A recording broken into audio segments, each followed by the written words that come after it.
We are live. I believe we're live. No countdowns. We're just going live. No countdowns here. Fresh off the cuff.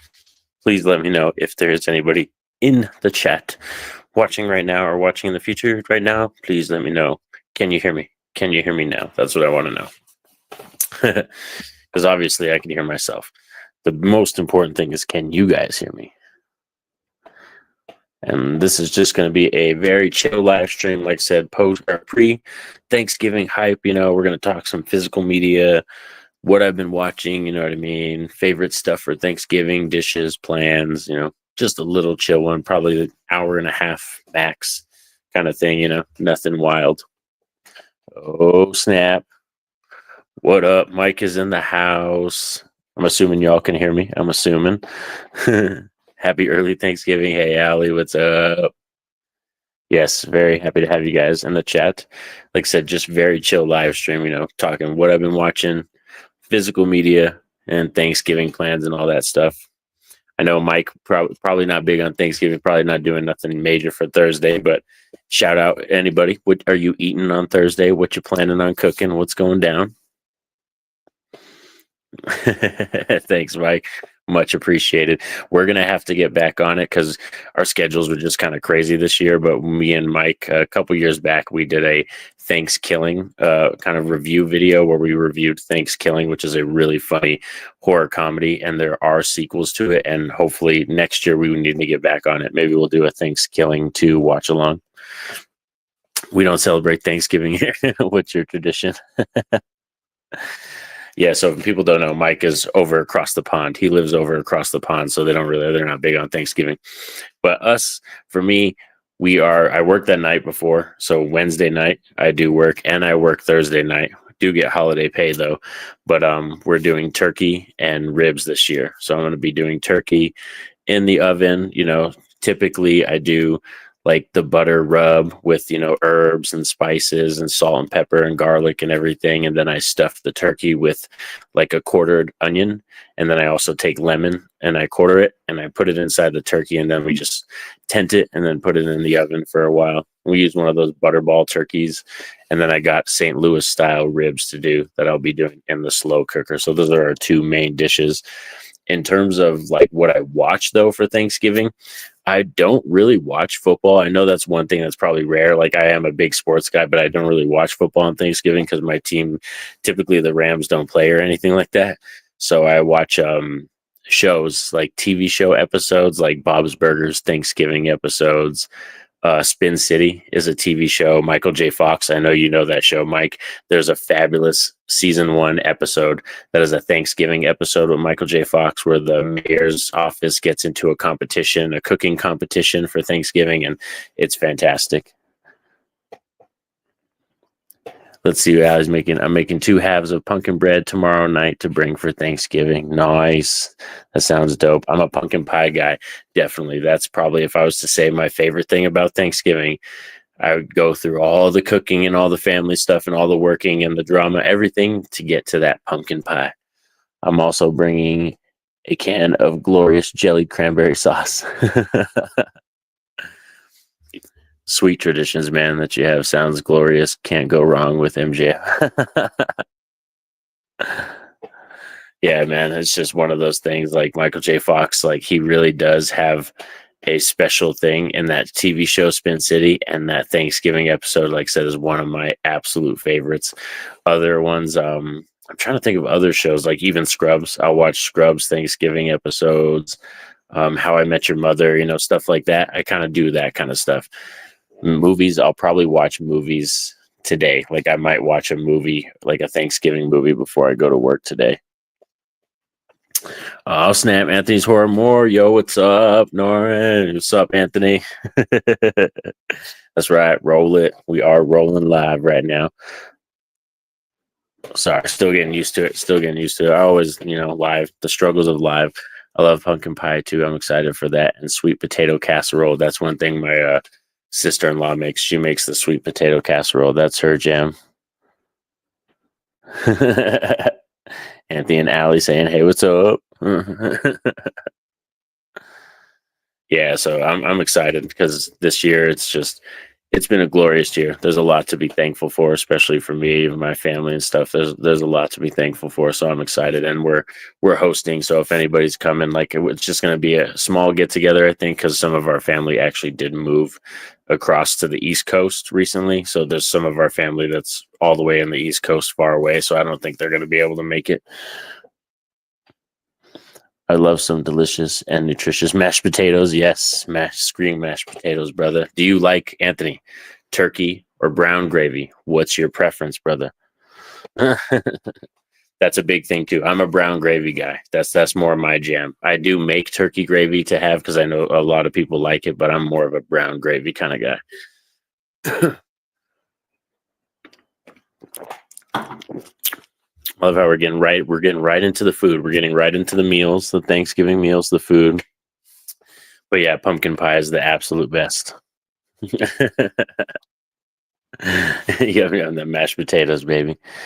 I love mashed potatoes. I'm a sides guy. Like I cook turkey and I like eating turkey, but once I have it for Thanksgiving, that's literally it. Like I'm good on turkey for a whole year. You know what I mean? That's the kind of person I am. So I'm much more excited for, like I said, pumpkin pie, mashed potatoes, mac and cheese, the sides. That's more my jam.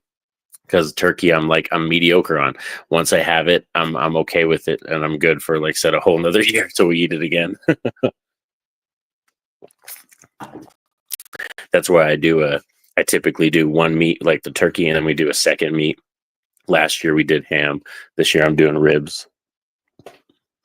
Oh, the comments are jumping off. What's a movie that's not Thanksgiving related that becomes a staple this time of year for you? Okay, great question, Mike. Thank you for shooting out a question. So, a staple that's not a Thanksgiving movie around this time of year. Oof. Man, I would say that's a good question, man. That is a good question. I say ones that I fancy because I've noticed I've been watching a lot of TV shows, but one that I fancy, I would say now that I think it's going to be a reoccurring watch, especially during this time. And it's not like a Thanksgiving movie, but it feels like that time of year is You're Next. You're Next is a fantastic film. And like I said, it has that family gathering feeling to it. Erin, the final girl in it, some fantastic kills, and it has that home invasion feeling too. But yeah, it feels cold. It feels like that time of year, but I don't think in the movie, I don't believe they reference it being Thanksgiving or Christmas or anything like that. It's just a family get together. Also, what was your thoughts on AEW Full Gear? So I have some thoughts on Full Gear, and a lot of them I have are very angry thoughts because I watched it and I worked that night. So I ordered the pay-per-view and then I recorded it. And normally this works where I can order a pay-per-view on my DirecTV and then I record it and I'm able to watch it the next day.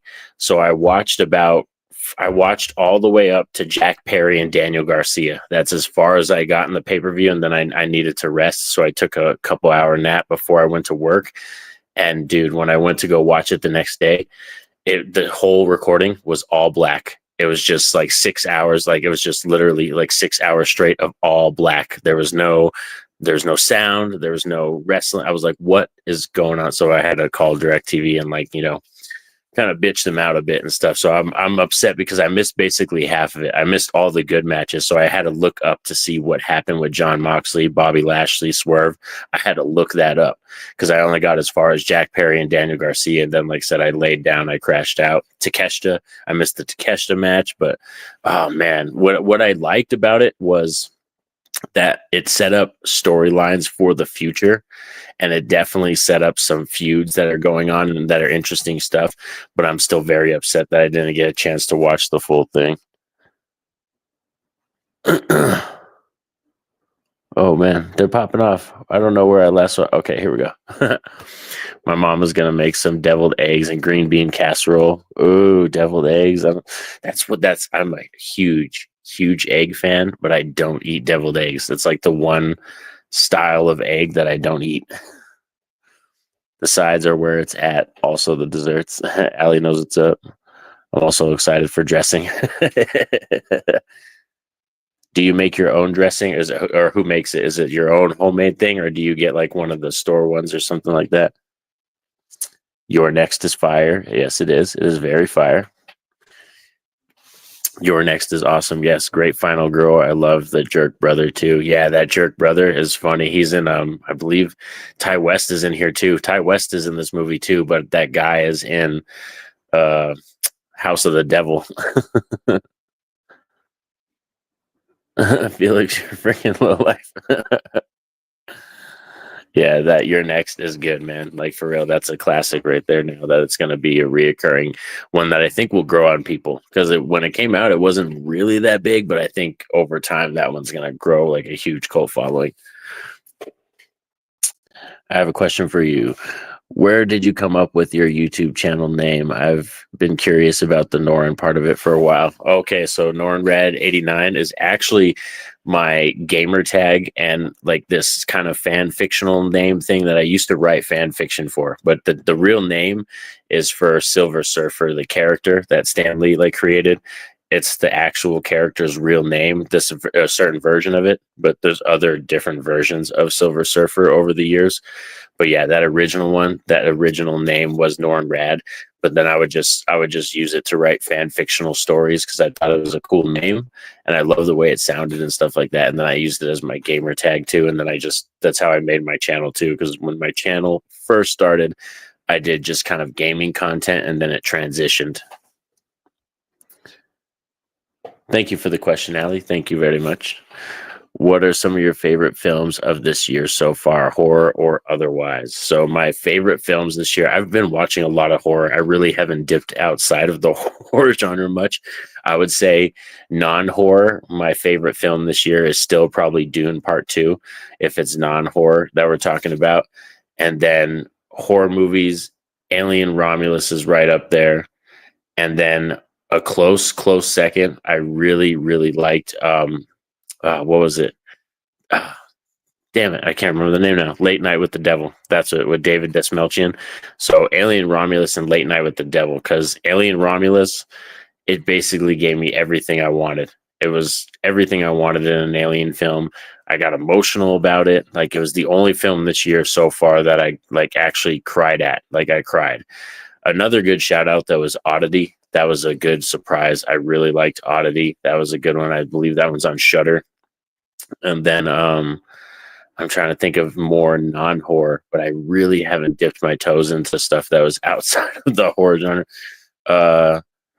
Deadpool and Wolverine was really funny. That was really funny. But yeah, I'm trying to think. Not too much other stuff that I watched. Most of it was horror this year. Abigail, I really loved Abigail. Shout out to Abigail. That was a good one. In a Violent Nature, that was another good one. Do you think Nosferatu will beat your number one of this year? I have faith. I really have faith because I do like the director. I really do like the director. I have faith, but I don't think so because I'm such an Alien sci-fi horror fan. Like that Alien franchise is in my top 10 franchises of all time in terms of what I love to watch. So Alien Romulus will definitely get more rewatches. Even if Nosferatu is a better film, Alien Romulus is definitely going to get more rewatches over time. You got to see The Substance and Strange. Yes, those are two. Thank you, Allie, for bringing those two up. Those are two big ones, which is funny. All of them start with S's, which is funny. The Substance, Strange Darling, and Smile 2. Those three I still have to watch, and they all start with S, which I thought was hilarious. So I probably should just binge those like in the month of December, you know what I mean? Or like later this week if I can, when I got time. I should just binge all three of them because I thought it was funny that those are three main ones that I have not seen this year. I also liked VHS Beyond. I loved VHS Beyond. That one hit me. I love the VHS franchise. There's only like 2 films in that franchise that I don't really like. Oddity was really cool. I love the statue thing sitting at the dinner table. Yes, that was creepy. Like the design of that film is just this small, slow building of tension that they just wind up and wind up. All of those holes in the head with the different personal belongings with some awesome witchcraft type stuff. Yeah, that's what I mean. It had creepy ghost stuff going on. It had like witchcraft in it. It was different, and I thought the acting was top notch. Smile 2 is another one you got to see. It's cool to watch. And are you a fan of the first Smile movie? Yeah, I am a fan of the first Smile movie. It's one of my daughter's favorite movies, actually. She loved it. I like It Follows better. I think Smile, a lot of people compare them just because of the concept and the way they handle the kind of material that they have. But yeah, It Follows was more my jam, but I do like Smile. My daughter absolutely loved it. So that's why Smile 2, I gotta get that one. Like I gotta buy that on physical just because so we can watch it. The Doll and the Oddity was a nightmare fuel. Yep. Yeah, that's what I mean. Like there was actual scariness. Like I thought Oddity was probably, if I was to gauge a film just off of scares, it would be Alien Romulus and Oddity. Those two, I think, are the scariest two films that I've seen this year in terms of the scare factor, sequences. Like for me, I got really emotional when the sequence when they had the pregnant character girl was on the other side of the door and they were trying to get the AI character, the android, to open the door and he wouldn't do it and stuff. And like that was just fantastic for real. Like that was off the charts fantastic. So that one, and then like I said, Oddity, because of the tension, the way the film looked, and they didn't go for jump scares. It was more just the way the film made you feel. It was scary. Your kids are awesome. Your daughter loves Smile, and your son loves Killer Clowns. You're raising them right. Yeah, we're definitely like one. They skipped the whole like Disney generation thing. Like they do watch cartoons, but they totally skipped it because my kids grabbed onto the horror stuff way faster than that. So that's something that they really loved, the scary stuff. Even like Frankenweenie, Coraline, like one of my daughters, my other daughter Sunny, her favorite character like in any movie of anything is Coraline. That's her favorite character. So yeah, I really do love that, the fact that they're gonna be carrying on that horror gene, that horror fandom, over the years. But let's get into, since we talked some movies, I answered some questions, we talked some Thanksgiving food and all that kind of stuff. So let's go over some physical media releases that I picked up, actually, that ones that I will be going over more in depth on the channel. Oddity was all atmosphere and tension. I love that about it. Yes, it was, Anthony. I agree. We agree, definitely. That's why I really enjoy that one. I can't wait to show the kids too, because I didn't show my daughters that one yet. So physical media. I picked up two things from Vinegar Syndrome that I want to talk about. Both movies I did watch. Both are kind of average, not the greatest, best movies, but these releases are absolutely fantastic. And the first one we're going to talk about is Biozombie right here. Look at that release and the colors. And you can actually feel the words, like the words are lifted a little bit. There's your back piece. Sorry, I know that there's a lot of gore on that back piece. I'm not sure if there's stuff I should not be showing, but there's your inside right there. And then your back piece. Boom, boom, boom. So yeah, this release, think of kind of a more comical version. This is directed by what's his name, Wilson Yip, and it has Jordan Chan and Sam Lee in it. And if you're not familiar with them, they are more comedy type actors. They do horror, but they're definitely more comedy actors. And this film definitely leans more into that. So think Mallrats with a splash of zombie stuff. Like it's not prominent, and it takes a long time to take off. So that's probably my two negatives. My two biggest negatives is I definitely wish there was more zombie horror. I definitely do. And I wish it didn't take as long to take off. The characters are funny, don't get me wrong. Like the people in this movie are hilarious. It's just I didn't want it to take that long, and I wanted a little bit more gore and stuff. So it's definitely more funny. There's a cool booklet that has all the writings and stuff like that. I was flipping through the booklet a little bit when I was watching the movie. There's some really small scenes if you want to see right there. Sam Lee, and there's there's the mall setting. There's a lot of cool atmosphere and colors and stuff with the mall and everything. Like right here, there's another shot of the mall too. So yeah, think, like I said, Mallrats with a splash of zombie stuff in it. There's your original cover art, or the foreign cover art poster. I do like this one better. I like this new redone artwork better. But an absolutely immaculate release. I have yet to go over the special features, so that's why I didn't talk about this one yet, because I really noticed that what I want to do with my physical media videos now is when I go over a release that I picked up, I want to be able to talk about the special features more and the commentary, and kind of, it's my chance to dive into it, because I've just been picking up so much physical media and not really going over all the special features. And I kind of want to make it a point now that when I tackle releases like this, or unbox them, or show them off, like instead of an early preview like this is an early preview for you guys because it's a live stream. But when I talk about this and do a video on it, I want to be able to speak on the commentary, the special features, and interviews and stuff. Next, I got from Vinegar Syndrome. This one I have to be careful because she's not nudie on the cover, but her top is very revealing. This is Terror at 10 Killer. And this one, I eat this up. Of course, this was the first one I watched when I got the releases. I told my wife, I was all, this is the first one I watched. And she was like, oh, of course you did. And this is a 4K. This is a 4K UHD.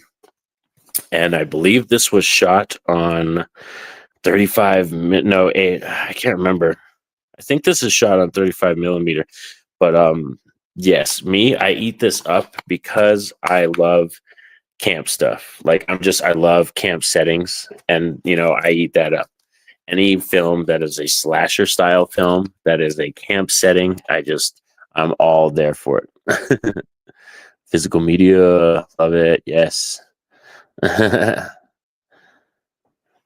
It made me happy seeing you pick up so much vinyls in the last few months. Yes, I do have a huge vinyl collection. I actually want to do a complete video going over my vinyls pretty soon, showing off all of them. This one does have flip cover art too. I love the flip artwork too on that one. That is gorgeous, which I might, because the box release slip cover has that on it. I think I'm going to flip the artwork on this. But yeah, so this one, the major negatives with Terror at 10 Killer is that the acting is very shoddy. There's not that many kills in this film at all. There really isn't. And I thought it was funny that this character right here is in the shadow. They show you this guy in the first kill. Like, you find out and you know who this is in the first kill, which I thought was hilarious, because the movie, it's like, you as an audience member, you already know it's this character. His name is Tor, by the way, not Thor. Tor. His name is Tor. And he's talking to these girls and hanging out with them and fixing boats and, doing stuff around their house. And it's kind of this dance of like, is he going to kill them? When is he going to attack them? Are they safe? What's going on? But the acting is kind of shoddy and bad, but it is gorgeous to look at. Like I said, I eat up camp settings. I'm a sucker for slashers, the music, the vibes. So for me, I do get some enjoyment out of that, just because I'm such a sucker for films like that. Friday the 13th, Sleepaway Camp, The Burning. Those are better versions of this kind of movie, like Terror at 10 Killer. Those are better versions of that kind of movie, but it's cool to watch the bad films too. Let's see. Are you a steelbook or a slipcover guy? I have a lot of slipcovers. We'll show up with another one, actually, Shivers. I was going to go over this because I got Shivers, the slipcover, and I got the steelbook. I'm more of a steelbook guy. Thank you for asking me, Anthony, and perfect lead-in question to talking about these two releases, which are exactly the same. This one's from Vestron Video. This one came out first, and this is a Walmart exclusive steelbook of Shivers, which I have upside down. I'm showing it to you upside down because I'm stupid like that. But look at the green on here and the colors on here, man. This was just a fabulous release. So boom, boom. And Shivers, for me, hot take, very hot take. This is my favorite David Cronenberg film. I know a lot of people say Videodrome or Scanners or A History of Violence. There's a lot more popular answers, but Shivers is my jam. I love that one because that's just early David Cronenberg, very raw, I think that's one of his first two films, actually. Have you been watching all of the superhero films with your kids? Me, I watch Batman mainly with the kids. That's what they're hooked on, is Batman. Not too much the other stuff. My son likes mainly Transformers, which I'm very happy about, and he loves Godzilla. My son's favorite things to watch, besides horror movies and like Killer Clowns from Outer Space, Godzilla and Transformers. Those are my son's favorite two things to watch. And my daughter, Sunny, she loves shark films. She is a shark fanatic. She does watch other horror movies and stuff like that and everything. Like, they wanted to go see Maxine, so we took our daughters to go see Maxine, me and my wife. And Sunny, but she loves shark films. And then my other daughter, Izzy, is way into the extreme stuff. So she loves stuff like, stuff that you shouldn't be watching, like Terrifier level stuff. Like that's what my other daughter's into, which is totally fine. Like they're all over the spectrum in terms of what kind of stuff they watch. Like I said, my son's into monster and creature flicks. Critters, another thing that he just got hooked on is Critters. That's another one too, because I got this box set. I got the Scream Factory box set right here, and we watched all of them, and my son absolutely loved it. So, yeah, I'm raising a couple crazy horror fanatics. Double the Shivers, Cronenberg, love it. Yeah, Double the Shivers, yeah. So this is one you can tell. If I double dip on a movie, it's very rare. If I double dip on a movie, it's because I really love it. Shivers, I have 2 copies of. I think I have 2 copies of West Side Story, the original West Side Story, not the Steven Spielberg remake. I have 2 copies of Fist of Fury, the Bruce Lee movie. I repeat, your kids are awesome. Thanks, Alan. Thank you. Yeah, they're really awesome. Like for real. I can't. I just actually watched with my daughter Izzy The Descent. I showed her The Descent for the first time, and she loved it. She'd never seen it, and it had been like almost 5 years since I seen the movie. And she stayed home sick the other day from school because she wasn't feeling good. And like we gave her medicine. We were chilling on the couch, and I was like, "Let's get some warm tea, some honey. Let's watch Descent." And it was really fun. That's a really nice Critters box set. Yeah, it's a nice one. It's a beautiful box set. It has 4 movies in it. The only one that's missing is Critters Attacks, which was the made-for-TV sci-fi film. Have you shown the Leprechaun films? Yes. Oh yeah, my son loves Leprechaun. So Leprechaun is a constant rewatch every March. Like we've binged them every March, and last year I picked up that Steelbook, or the Walmart Steelbook. I picked that up.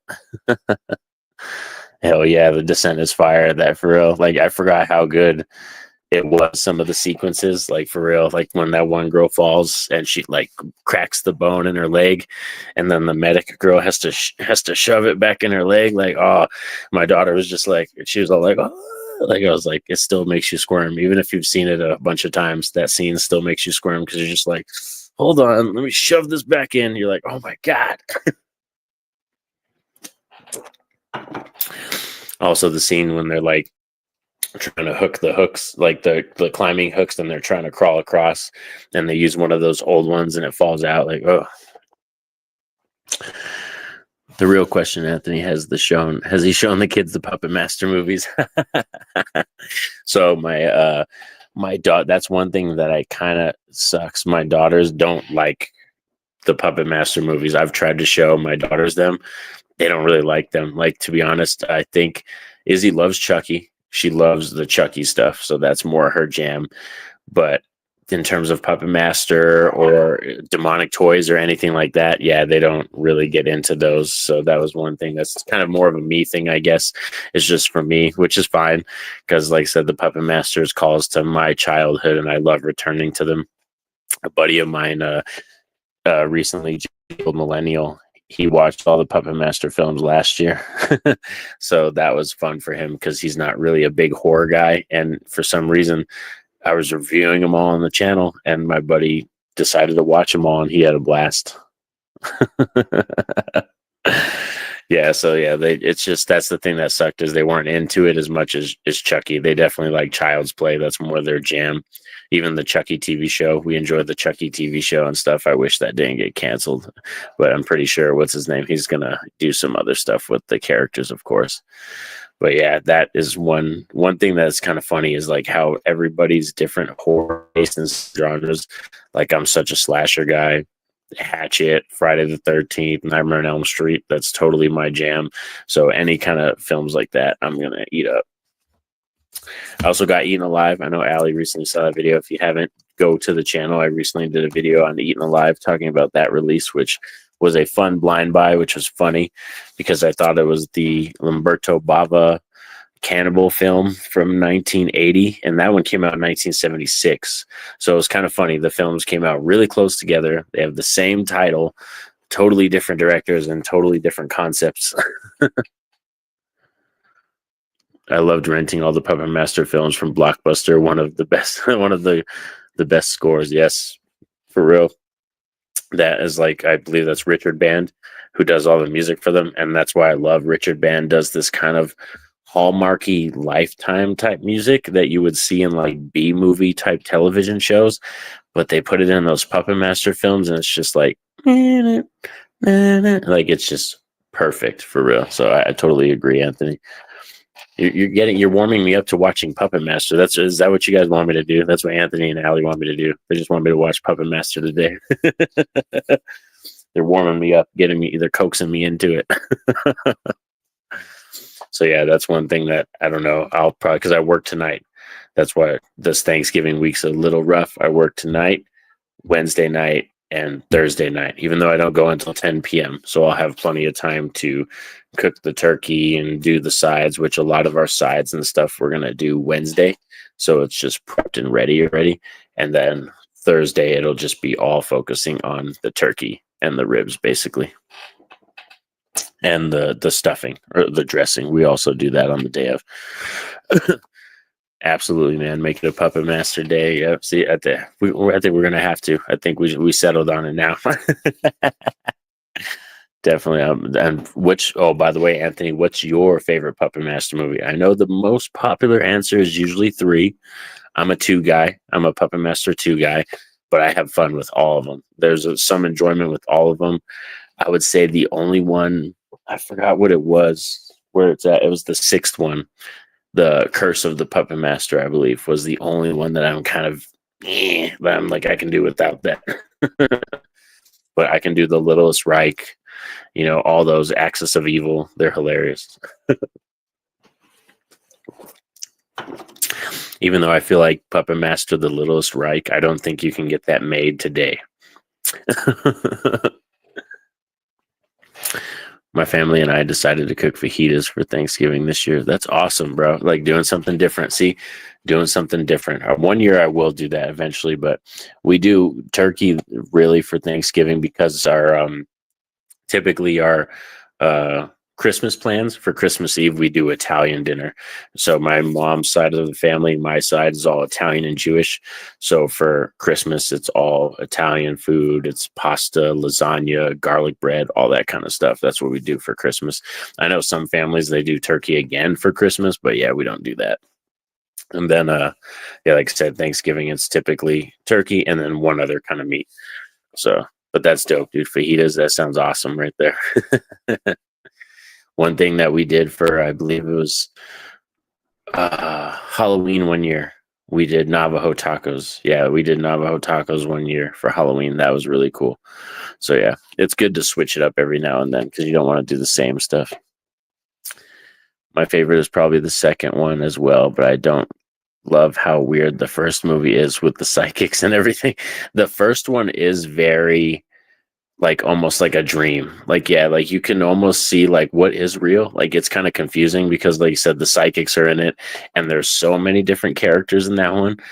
But I think it's kind of funny. Like the first Puppet Master 2 and 1 and 3 are very risque, have some kind of awesome like sexual nudie scenes in them and stuff. But yeah, I can see why you would think that, because Puppet Master, the first one, there's a lot of sequences that you can be like, oh, well, is this real? And what can you accept as actual reality? Because they treat everything with such a fantastical element. I like Puppet Master 2 because it has more of that Universal monster type vibe to it, and then Puppet Master 3 because it's just straight up a revenge film. Like it's just a revenge film. So that's what's really fun about that. What do Navajo tacos consist of? Okay, so Navajo tacos, thank you for asking, Allie, are typically we use ground beef, beans, refried beans, ground beef, lettuce, tomatoes, and then you can even put the cheese and sour cream and stuff. And then you make what a lot of people kind of consider like a flatbread, you know what I mean? But we cook it and fry it, you know what I mean? It's just dough that you fry in a frying pan or lard, and you poke a hole in it so it doesn't turn into like a sopapilla and pluff up like that, you know what I mean? So it becomes flat. It just cooks flat.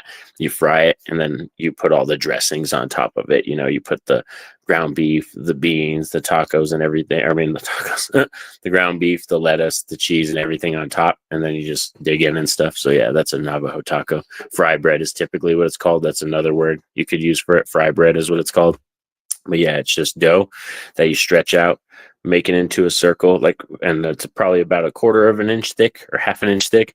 And then you poke a hole in the center so that way the frying oil gets onto the top too and fries both sides without it puffing up like a sopapilla.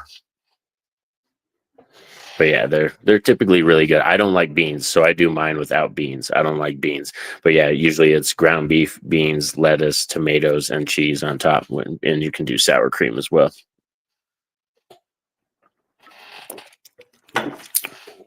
Oh man. Well, that's from my wife's side of the family because my wife's Native American, so that's from her side of the family. So she makes the best homemade real fry bread, like for real. She knows how to do it like legit, and it's the best. I've attempted at it, I've done it, but I always I always screw up some kind of element of it. So it's like there's always one step or one kind of element that I either forget or I screw up. That sounds delicious, dude. Yeah, it is really good. You guys would love it. Like I said, one day I'll shoot you guys. Like if you need to, find me up on my socials, which that's another thing. Thank you for bringing that up, Anthony. I needed to tell people that too, that I don't use Twitter anymore. I moved all my social stuff is either you can find me on Facebook, and I'll have links in the description to this video and my other videos that I post from now on, and Bluesky. I've been using that now as my new social media platform because I moved off of Twitter. Mainly, I don't really like to talk politics on this channel, but like I said, it's mainly to support a lot of my friends. A lot of my friends are either homosexuals or I have transgender. I have homosexual members in my family, like my uncle. So it's like there are people I know around the world, and to support them and all that stuff and everything and what I believe in and who I voted for.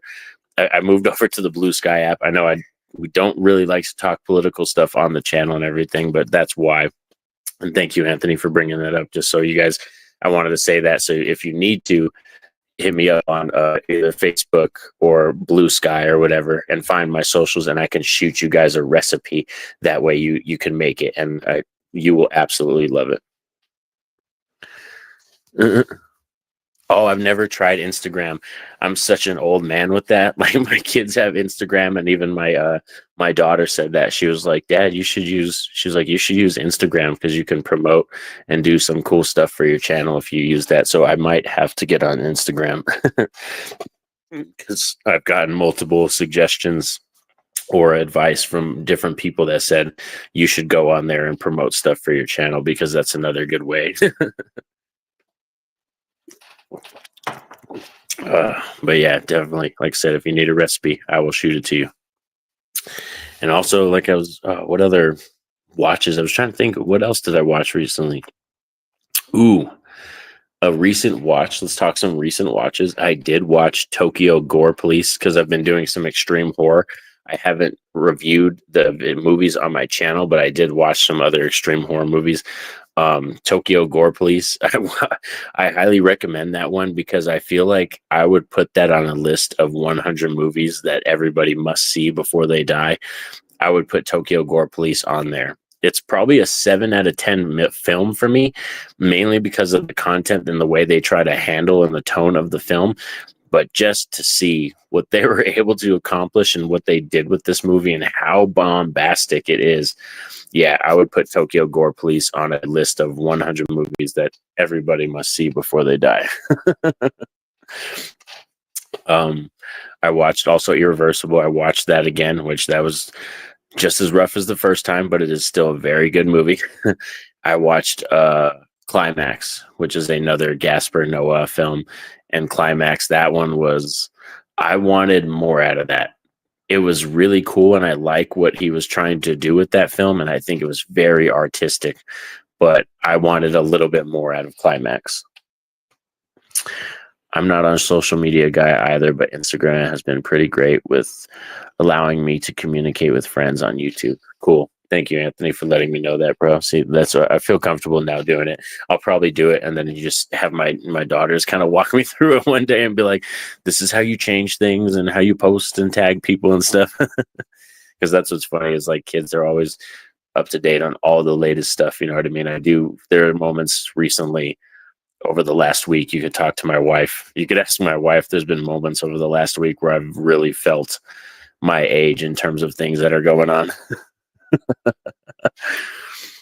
Favorite film or performance from an LGBTQ plus member? Oh, whoa. Great question. And I would have to think about that one. Oh, man. I do like, what was her name? I think it was Jamie Clayton, who played Pinhead in the Hellraiser remake or the Hellraiser reboot that was on Hulu. Fantastic. She did a fantastic job. And like I said, I wasn't mad at it. And I was like, damn, Doug Bradley, like, watch out. Like, when I saw her, I was like, watch out. And I hope they do more. That's what sucks, is I really want her and David Bruckner to team up and do another one. I think they have another Hellraiser film in them, please. Instagram was also crucial to Anthony and I getting to know each other. Sweet. Awesome. But yeah, to answer that, yeah, like I said, I think that in recent years, that's my favorite one that I could think of for real. I'm trying to think of somebody else. Who I believe, yeah, he is. I believe so. I believe he's gay, or he was gay. He's passed on. He's passed away now. But Roger Moore, I love Roger Moore's performances as James Bond. I absolutely love his James Bond. He's not my favorite, but I love his James Bond movies. But oh man, but another good LGBTQ plus movie that could be hard to watch though, but I do like it, is Knife Heart. If you guys haven't seen that, Knife Heart is a fantastic giallo inspired kind of slasher that has foreign vibes in it too, but it takes place in that seedy back alley thing of they're shooting gay pornos, and it's a production company, but people are dying one by one. Like, oh, Knife Heart's really good. Mark Patton and Freddy's Revenge. Oh, great shout out, Allie. I can't believe I forgot that one. Great one. That's a great shout out, Allie. Yes, Freddy's Revenge. Probably the key component of being one of the first kind of LGBTQ plus kind of films, you know what I mean? And promoting that and like actually having that, like that was probably one of the big first ones for a lot of kids and horror fanatics. But oh man, like I said, Knife Heart is one that I highly recommend. But Freddy's Revenge, fantastic shout out, Allie. I'm trying to think of some other films. I can't think of any others off the top of my head right now. So Vamp was one that I watched recently that I did for Pride Month. I believe, yeah, I did that for Pride Month. I watched So Vamp. That was a pretty good one. It's very low budgety, but I think the whole cast, the director, the writer, I believe that one, everybody involved was from that community. So that's really cool. Yeah, he killed that performance for real. I think that still to this day is my favorite Robert Englund performance as Freddy is in Freddy's Revenge. And I think that's the scariest version of Freddy Krueger. Hands down. Just hands down. That's the scariest version. I also do like that demon design Freddy that you see in Freddy versus Jason, but you only see him for like about 12 seconds when he jumps out of the water in that one sequence, in that dream sequence. He looks really cool right there. But yeah, So Vamp I watched, Knife Heart. I'm trying to think of some other ones that I watched for Pride Month. Because that's a good, well, I'll have to go back on my channel. Because if you haven't too, like I said, people go back on the channel. I did do for Pride Month, I did do some recommendations for movies to watch. Wilkie's Movies and Music, what's up? Yeah, so so most importantly, what have you guys been watching? How about that? What have you guys been watching? Anything new, or what are recent watches that you have seen? Because yeah, mine, I haven't watched much new stuff, but I've told you I've been watching a lot of extreme horror type stuff. Tokyo Gore Police. I was watching Thanksgiving episodes of Bob's Burgers, so that was one thing that I was getting in there too. I love Bob's Burgers. What was it? But yeah. Oh, welcome to the party. Everybody's saying hi and welcome to the party. Yeah, so it was fun. Like the recent watches that I've had, even though, like I said, some of them are very extreme. One that I'm not debating on whether or not I want to watch it again because it is such a good movie, but it is a rough watch. Was Girl Next Door, the one that's based off the Jack Ketchum book. That's a very rough watch. Martyrs is another one. I've already seen that one too. Eden Lake. And I'm trying to think. There was, so I got one recommended to me by Sweet and Spooky. I think, yeah, Sweet and Spooky recommended this one to me, and it was Dead Girl. Not like she recommended it, but in terms of an extreme horror watch, she said it was one of the hardest watches she ever had. My latest watch that I absolutely loved was Crazy in Alabama from 1999. Nice. Going back to the 90s. There's some really good 90s nostalgia stuff. I've actually been watching also Erie, Indiana. I was watching Erie, Indiana from the 90s. I was watching that show. I did like the first season. And then Goosebumps, but like the old Goosebumps. I watched the new one, and then it made me want to watch the old Goosebumps. So I was rewatching old episodes of that too. But as it stands for today, I have to go to work tonight. So after I get off this stream, pretty much like I'll probably go down, probably watch one movie or two, maybe get to, like I said, a couple Puppet Master movies in, because we're going to make this a Puppet Master day. Watch a couple Puppet Master movies, have a couple beers, and then lay down and get some rest for work. I just watched Demons for the first time and had a blast with it. You're talking about the movie theater one, right? The one where they're in the movie theater and they start kind of getting infected with the disease and stuff. That one, I used to have a DVD release of that, man, and I wish I would have kept that. This is when I was collecting back in like middle school into high school, and I had a DVD release of that. And one time I went to this local movie shop place and I sold off like half of my physical media collection. Finally watched Strange Darling recently and really enjoyed it. That's one I got to get on. I'm glad you enjoyed it, Wilkies. That Allie and Anthony were suggesting that I watch that one too, because I got to get that and Smile too, and Substance. Two other recent watches that I thought were excellent was Wicked and The Fugitive. The Fugitive, you talk about the old one, right? The old school one. That's a good movie. Wicked, I haven't seen yet. I don't know if I'm going to get a chance to go to the theaters to see that. I don't think my wife didn't really sound too excited about it. Like, she wasn't hitting me up to see it. I watched Starry Eyes. Oh, wow. I have some thoughts on that one too.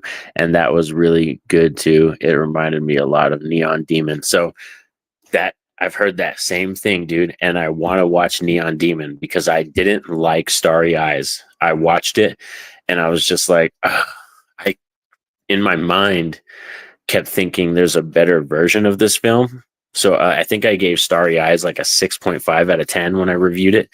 And Neon Demon, somebody brought that up to me and said it was like that. And now it's a more recent movie. So I want to see that. I have to watch that one to compare. I'm so glad you enjoyed both of those, Anthony and Corey. Two great movies. Yeah. Heretic was a great watch too. Hugh Grant is so damn perfect in that role. I've heard that he was really good in that, which I'm excited to see that one too. The Neon Demon is an experience. The music and the visuals are incredible. Nice. And that's what I love. I love music and visuals. Cinematography, I've noticed that as I've gotten older. Cinematography has become one of my big things in movies. Neon Demon is absolutely a better version of that film, in my opinion. All right, cool. Sweet. I'm glad. Because like I said, Starry Eyes, I didn't hate it. I didn't hate Starry Eyes. I just, like I said, I was watching it in my mind and thinking about it. I was like, there's a better version of this movie somewhere, or somebody, any kind of thing. Also, what got brought up? I was watching, I forgot what TV show. I was talking about Dune Part 2. I watched Dune: The Prophecy. There are 2 episodes in HBO Max. It's currently streaming on HBO Max, and there are 2 episodes in, and that show is fantastic. The acting in there is absolutely phenomenal, and me and my wife are hooked on the Dune Prophecy. me and my wife are hooked on that show. Also, Penguin. That's another one. I got to watch that. My wife watched it. She said it was fabulous. I got to get on that because me being a Batman fanatic, I'm behind on that. That's very sad. So I got to watch the Penguin. And like I said, if you guys haven't yet, Dune Prophecy, I highly recommend that. That is a great TV show to be watching. But yeah, as it stands right now, yeah, probably a couple Puppet Master movies today, a couple beers, lay down, then dinner, and go to work. I've been meaning to get around to watching the original Speak No Evil. Saw the remake in the theaters. Oh, you did see the remake. I've heard the remake is better. Trust me, man. That original one, whew, it's one of my least favorite watches ever. Like in terms of a horror movie, like it was one of my least favorite watches ever, that original one. So I was completely ready to take that Speak No Evil to the bank, that new one, the remake, and completely rip it to shreds. But I've heard James McAvoy did some really good things with it, which is kind of funny because I haven't seen that one yet either. And that's another S movie. So it's The Substance, Speak No Evil, Smile 2, and Strange Darling. I got to get on, and it's all the S's. I'm so excited for you to see The Substance. I think you're gonna have it. Oh, I think you're gonna love it. Sorry, if I could read, I probably should get glasses. You should do the free trial on Mubi so you can check it out. Okay, so that's where it's at. Mubi, cool. Yeah, because that's one thing. Like I said, that movie, I've heard very, very good things, and me being such a body horror fan, and that's one of my favorite subgenres of horror, that I'm probably going to be very big on The Substance. Like it's probably going to be in my top 10 of the year, probably, which means that it will knock out. Oh, what else? What did I have in my top 10? Mr. Crockett. That was one that I thought was kind of interesting. Mr. Crockett, I believe. Yeah, I watched that one, but I think that was my number 10. So if Strange Darling or The Substance or Smile 2 climb into the top to 10, they're going to knock out Mr. Crockett. How about stop motion for another S? Yeah, that one I've seen. I've seen stop motion. I actually watched that one. Thank you for bringing that up, Wilkie. No, I did watch that one. That one was pretty cool, but it wasn't as scary as I thought it was going to be. I definitely wanted a better atmospheric experience, and I can see what they were trying to do with stop motion. The best thing are some of the visuals. The visuals are really good. But in terms of the tone and the music, I wanted a bit more. I just wanted a bit more out of it. Oh, if you loved body horror and beautiful cinematography, the cinematography will be right up your alley. Sweet.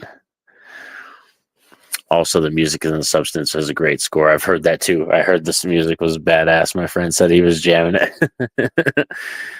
Demi Moore crushes the role. You're going to absolutely love that film, man. Carolyn Fergatz is such a talented director. Yeah, is that, I read that right? And have you seen Revenge? Yes, I have seen Revenge. I think is that the that's the one where the boyfriend and the guy, like the one guy, like, and they attack the girl, but then they go try to kill her, and she has to go back for them in the desert and stuff like that kind of movie. Yeah, I think so. I think I've seen Revenge, and that one was pretty hardcore. I've only seen it once though. But it does get very bloody, and that sequence in the house when they're trying to chase each other, and yeah, he has like I think the shotgun or something like that, or she has the shotgun, and they're trying to chase each other, and they're like covered in blood. That was intense. Bum, bum, bum. And then, but yeah, Dead Girl is one that I got recommended to me, and it's kind of like in the same vein as Revenge, I think, because it's one of the I don't want to say like the word the grape revenge type films, you know what I mean? Because it has the RR in it, it has the big R in it. Yeah, that's the one. She's definitely got some bloody. She gets some bloody revenge. Yeah, that movie. I did see that one. I don't mind grape revenge stories. I don't mind those. I can see where some people get bothered by them, and because of trigger warning, because of certain scenes, and they don't like seeing violence like that. Like I Spit on Your Grave, The Last House on the Left. There's some other movies that take it to more of an extreme realistic route, and I think Revenge was handled with more extreme route, but like, in terms of gore and action and the kills afterwards, you know what I mean? It wasn't so much the brutality of the reality of the thing. And I've heard Dead Girl is in the same vein as some of those movies, because, spoiler alert, that one's about like these two guys who end up finding like a rundown hospital or like a insane asylum or something like that. It's like a broken down, rundown building, and they end up finding a young girl's corpse in there, and stuff happens to it. And then, like, well, I've heard things. If you thought revenge was hardcore and intense, just wait until you see the substance, my friend. Cool. Sweet. Yeah, in terms of like, I would say, phew, what's the most hardcore film I've watched? Well, it's, like I talked about this on my channel recently. The most extreme hardcore scene I've ever sat through is the scene that Monica Bellucci went through or did in Irreversible. That's the hardest scene I've ever had to sit through and watch. But in terms of like the most hardcore, maybe goriest film I've ever seen, I would maybe say The Sadness. Like The Sadness was intense. Hey, Katrina Holmes, happy Thanksgiving, beautiful people. Happy Thanksgiving, Katrina. So yeah, that's The Sadness is probably like the most goriest, like intense that I could think of, because I recently watched that one too, actually, which was kind of funny. I was putting myself through all these extreme horror watches through the month of November. I'm trying to think of another one. That Eaten Alive was really good. Not that one, like I said, Allie, not the Toby Hooper one, the Lamberto Bava one. If you haven't seen that, Allie, that one is pretty rough, and it's got some crazy cannibal stuff in it. But be warned, there's actually like animal deaths in there. They did the creators and writers, they said, and the people about the film, that they used it for the tribes and for the purposes of eating and all that kind of stuff. But still, if that's something that is a trigger warning to you, do not watch the other Eaten Alive, because there is actual like animal deaths in that movie. The Sadness is insane. Such a well-made movie. Yeah, The Sadness is insane. It's like, it's straight up like, the title is like almost like Texas Chainsaw Massacre. Like the title just, it speaks to like exactly what the movie is. I don't like watching movies that have protagonist sexual attacks. Yeah, and people I don't have an interest in watching, like I Spit on Your Grave. Yeah, see, and they did a lot of those movies too. Like I Spit on Your Grave. I think there's like, there's a remake, the original. There's a second one, a third one. I think there's even a fourth one and a sequel to the remake. They kept making those. Yeah, they kept making those. Like me, I'm one of those people, when it comes to movies, I will give any movie a fair shake at least once. Like I will watch any movie at least once just to get my vibe on it, to get my feeling on it. And there's certain movies, like I said, that I won't go back to, but like the Last House on the Left, I like The Last House on the Left. I love the original one, but I actually think the remake was better. The Last House on the Left remake was a lot better. I made duck dressing, mixed green, sweet potato pies, barbecue turkey will be cooked at 6 in the morning, and Thanksgiving. What are you cooking? Oh yeah, okay. So we're doing turkey. We're going to be doing a turkey. Also, St. Louis style ribs will be our second type of meat that we're doing, and then we're going to have mashed potatoes, and we have mac and cheese, and then also was it the sweet potato casserole we're doing too. And then my wife will be bringing pies from Village Inn, because she works at Village Inn, so she will be bringing home pies from Village Inn, and pumpkin pie is my absolute favorite. But that's cool. You made duck dressing. That's awesome. I've never had a duck. I've never ate duck or any kind of duck in any shape or form. I've heard turducken. That's kind of a typical, or not a typical, that is like another unusual style dinner that you can do for Thanksgiving. My favorite movie, Hostel one Host. Wait, sorry, I'm trying to read that. Hostile and one hostile to yes. I was like, I need to get glasses, or like I said, if I need to stream better, I need to get better streaming, so that way I can just do it off of my computer too, because the computer has a bigger screen. Have you ever seen License to Drive? The amount of mashed potatoes that the mom eats is going to be us on Thanksgiving. I don't. Ooh, License to Drive. I want to say that's the 80s movie, right? I want to say like 80s, 90s. This is an older movie, right? And I'm thinking one of the Coreys. Like in my mind, I'm thinking like Corey Haim.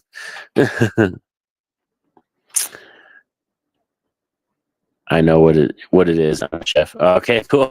Sweet.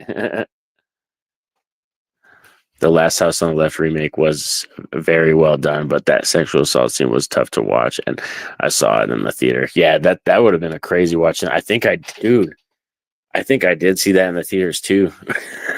Man, it makes me feel old sometimes. Hostile. I cannot imagine experiencing that in the theater, Anthony. But then again, I saw Finch's girl with the dragon tattoo in the theater with my sister. Oh yeah, that one's crazy too. Yeah, the girl with the dragon tattoo. Did you see that's the Daniel Craig one? You saw that one? Because there's other versions of those movies too. Has both of the Coreys. Yes, it has both of the Coreys. Okay, so I'm thinking of the same movie. I cook for the military base in Illinois, and I live in St. Louis, Missouri. Awesome. That must be fun. Cooking. I love cooking at the house, but I knew once I tried cooking as like a profession, like like being a cook at a restaurant or something, I knew that I wasn't going to be into that. Oh, favorite John Hughes movie? Oof. Bam. Right here. I have this ready and prepared. It's just kind of funny. This is like one of the oldest releases I own still to this day. This DVD release of The Breakfast Club. I absolutely love The Breakfast Club. A close second, though. A close second. Whoa, man. Would probably be Pretty in Pink is really good. I really like Pretty in Pink. Um, Weird Science. Weird Science is another good one. But yeah, Breakfast Club is hands down my favorite. Uncle Buck. Uncle Buck is another good one too. Predator 1, 2, and 3. You like those movies? Those movies you like?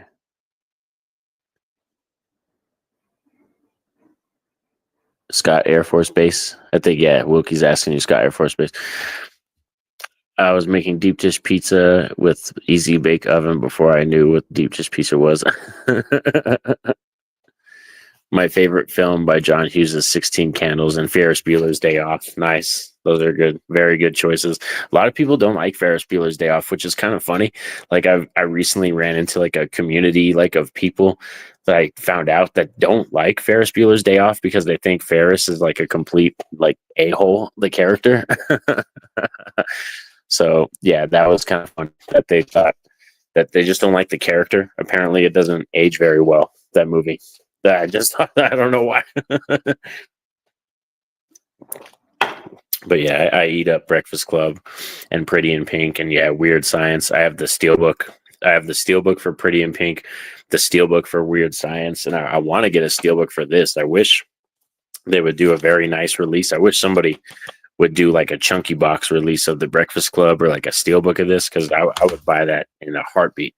Which I don't know if they have one. Like if they do, and if they do go Steelbook, it better have this original cover art, or else I'm gonna be fucking pissed. My son is stationed there, but boom. Cameron is my favorite character in Ferris Bueller's Day Off. He's more relatable than Ferris. That is true. Cameron is amazing. I love when Cameron's just laying in the bed and he's he's like doing the chanting, and he's like wallowing in his grief of being sick and like being home and not wanting to do anything. Or when he just sinks to the bottom of the pool and stuff. So yeah, I think some people, they just don't like the way Ferris is the character.